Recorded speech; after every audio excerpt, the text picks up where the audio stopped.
নতুন রাজনৈতিক দল ফেব্রুয়ারি মাসে আসতে যাচ্ছে।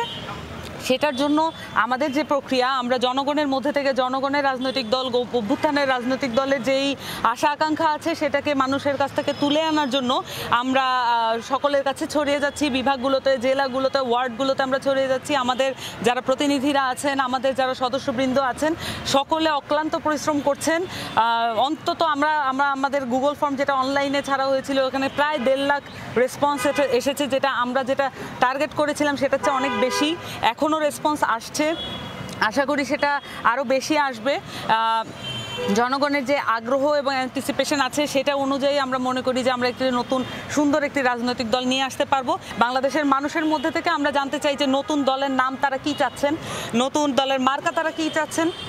এই সব কিছু মিলিয়ে একটা সামনে যেই নির্বাচন কেন্দ্রিক যে প্রচারণা সকলের মধ্যে আছে, কিন্তু আমরা বলছি যে আমরা গণপরিষদ নির্বাচনের কথা বারবার বলেছি।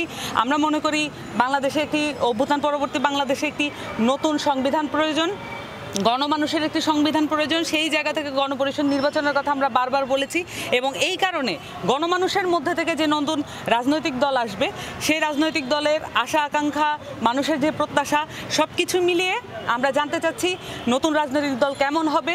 মানুষ আমাদের কাছে সাড়া দিচ্ছেন। বাংলাদেশের যে আভ্যন্তরীণ বিচার ব্যবস্থা, সেটাকে রিফর্ম করে বাংলাদেশের আভ্যন্তরীণ বিচার ব্যবস্থার মধ্যে দিয়ে শেখ হাসিনাকে খুনি এবং ফ্যাসিস্ট আকারে বিচার করা হোক।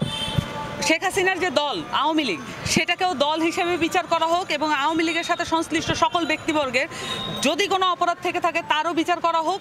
আর যারা সংশ্লিষ্ট ছিল নানানভাবে প্রত্যক্ষ এবং পরোক্ষ উপায়ে, সেইটা শাস্তি মোতাবেক তাদেরকে সমাজে কিভাবে আমরা গ্রহণ করব কি করব না, তাদের কোনো অনুতপ্ততা এখন পর্যন্ত আমরা দেখছি না। এবং আওয়ামী লীগ দলগতভাবে যদি ক্ষমা প্রার্থনা না করে এই বাংলাদেশের জনগণের কাছে, তাহলে তাদের আর গ্রহণযোগ্যতা এই বাংলাদেশের মানুষের কাছে হবে না। দল নিষিদ্ধের একটা পার্টিকুলার রাজনীতি আছে বাংলাদেশে, এবং এই ধরনের শুধুমাত্র মুখের কথায় আর কোনো হঠকারীভাবে নিষিদ্ধের পক্ষে আমরা না।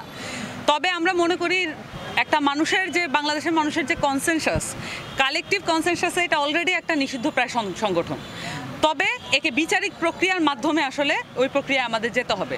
সেই সাথে আমরা দেখতে পাচ্ছি বিভিন্ন রাজনৈতিক দল এখানে যে রাজনৈতিক মতাদর্শের মধ্যে দিয়ে, রাজনৈতিক যে ঐক্যমত্যের মধ্যে দিয়ে একটি দলকে, এই আওয়ামী লীগের মতো একটা ফ্যাসিস্ট দলকে নিষিদ্ধের কথা বলা উচিত, সেখান থেকে পিছপা হচ্ছেন। এটা আমরা মনে করি যে একটা হীন প্রচেষ্টা হচ্ছে।